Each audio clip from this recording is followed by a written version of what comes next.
तो राजा ने बस हाथ जोड़कर एक ही बात की कि जी मैं समझ गया, मैं सब कुछ समझ गया, तुम जो समझाना चाहते हो वो मैं समझ गया।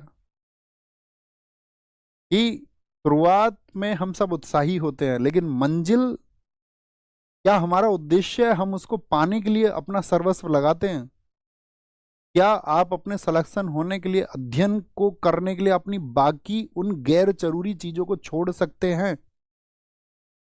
आप अपने भविष्य निर्माण के लिए क्या उन गैर जरूरी चीजों को छोड़ सकते हैं जो आपकी योजना में आड़ा आती हों या आपका समय जो खराब करती हों?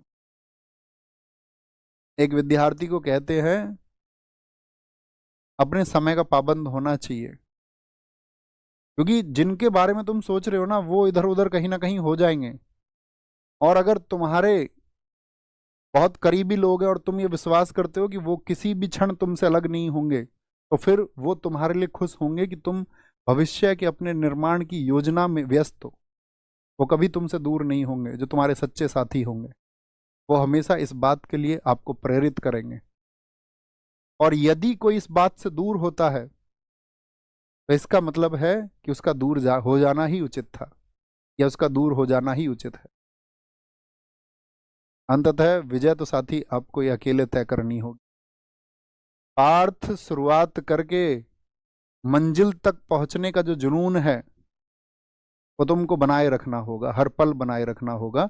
उस सोने के ढेर, उस चांदी के ढेर, उस हीरे के ढेर, यानी कि वो बाधाएं हैं। और वो किसी भी रूप में हो सकते हैं, चाहे सोशल मीडिया के रूप में, चाहे अनावश्यक घंटों को खर्च करने, चाहे बेवजह की बातें को समय खर्च करने, वो कुछ भी हो सकता, वही रूप है। ये सिर्फ एक उदाहरण मात्र है, ये सिर्फ संकेत मात्र है।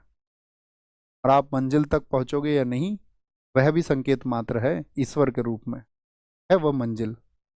आपका उद्देश्य क्या है, आपका ऑब्जेक्टिव क्या है जिंदगी में? आपके लिए सबसे बड़ी चीज वो होनी चाहिए कि अंततः आप क्या चाहते हो, और वो तुम्हें हासिल करने के लिए संघर्ष करना चाहिए। अंततः मैं भी कुछ चाहता हूँगा, अंततः आपको भी कुछ चाहना चाहिए। मैं जो चाहता हूँ दोस्त, मैं उसे प्राप्त करके रहूंगा, और आप जो चाहते हो मैं उम्मीद आपसे भी करूंगा आप उसे प्राप्त करेंगे। यही जीवन है, और सांसारिक जीवन तो बिल्कुल यही है। ख्याल रखिए। नमस्ते।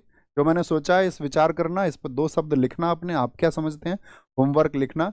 और अभी तक जो हमने मिडेवल हिस्ट्री को पढ़ा उसके बारे में आपका क्या कहना है, आपके क्या कहने का मात है, कि आपको क्या समझ में आया।